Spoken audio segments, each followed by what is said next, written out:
What you are about to hear is highly classified.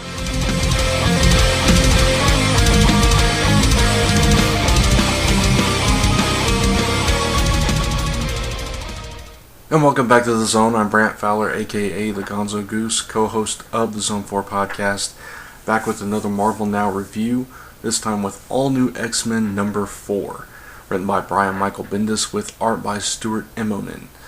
And this is another fantastic issue of this series. I'm thoroughly enjoying this series. It's my favorite out of Marvel Now and one of my favorite books on the market complete altogether now, right? And I can't believe I'm saying that about a Brian Michael Bendis book, but 4 issues in and I'm sold. And so this issue starts off with, this is where we really get into things, because since issue 1, the anticipation has been the original X-Men coming into contact with the current, especially Cyclops seeing Cyclops. And at the very last page of last issue, we saw the original X-Men confronting Cyclops and Magneto. This issue kicks off with present day Cyclops going through, he's just thinking all these thoughts as to who could be doing this. Is this real? Am I really seeing this? Is this another psychic? Is this Emma Frost doing this to me? Is this a shapeshifter? It keeps going on over and over with all these thoughts. And of course, it's a little unrealistic that you think that much in that quick amount of time, but he's going through all these thoughts. And then we see why we're seeing his narration here, because Jean Grey is getting flooded with his thoughts. And she's, finally developing his powers, and she's hearing all his thoughts, everything he's saying, and she's getting overwhelmed with it. And to the point where she just blasts him and Magneto, and it starts an impromptu battle.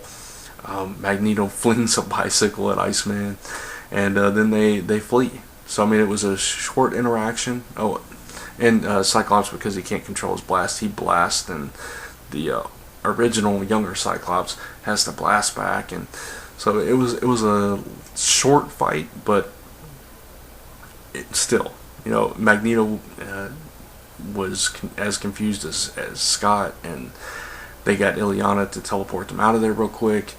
And then the original X-Men, they're all confused, like,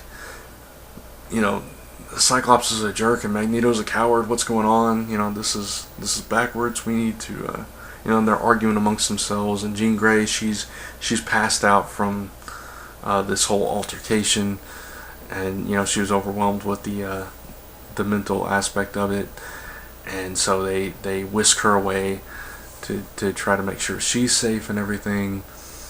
And all the while, back at the mansion, you have Wolverine and Storm arguing. Storm's blaming Wolverine for this, and Kitty Pryde's blaming Iceman, and all the Cyclops and Magneto, they get back and they fill in Illyana and Emma Frost about this whole situation. And Emma Frost says, "Great, that's all I need, Jean Grey again." And that was a classic line, beautifully written. And she approaches Scott, and they both come to the conclusion that it was Hank doing this. And meanwhile, the original X-Men, they're waiting for Jean to wake up, and they're trying to figure things out.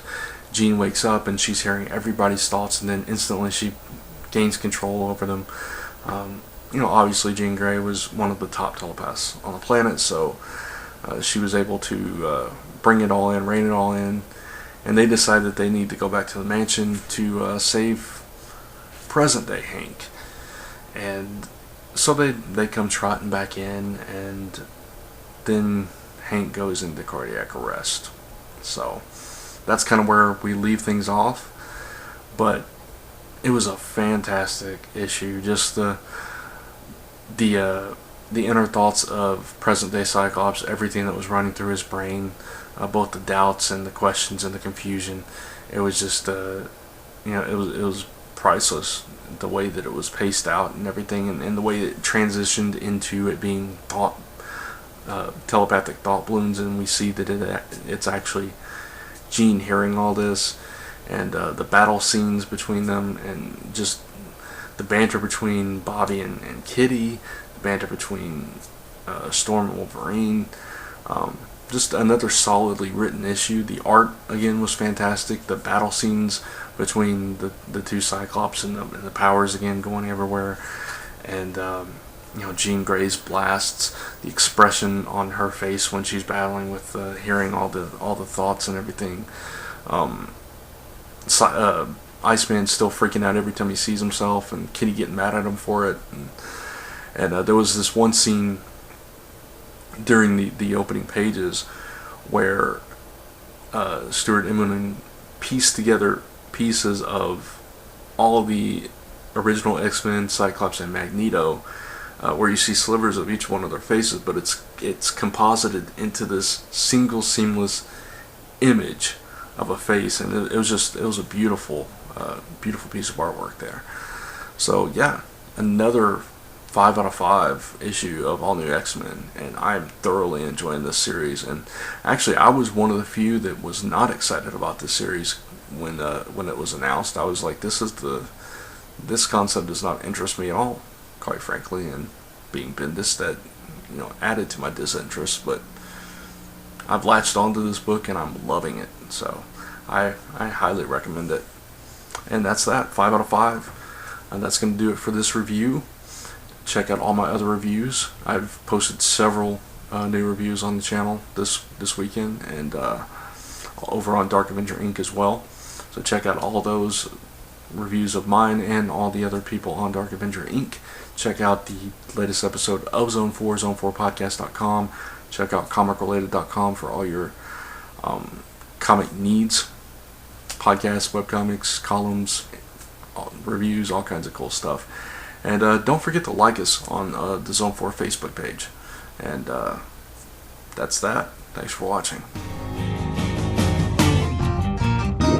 Swinging on a little thread, shooting spider webs from his hands.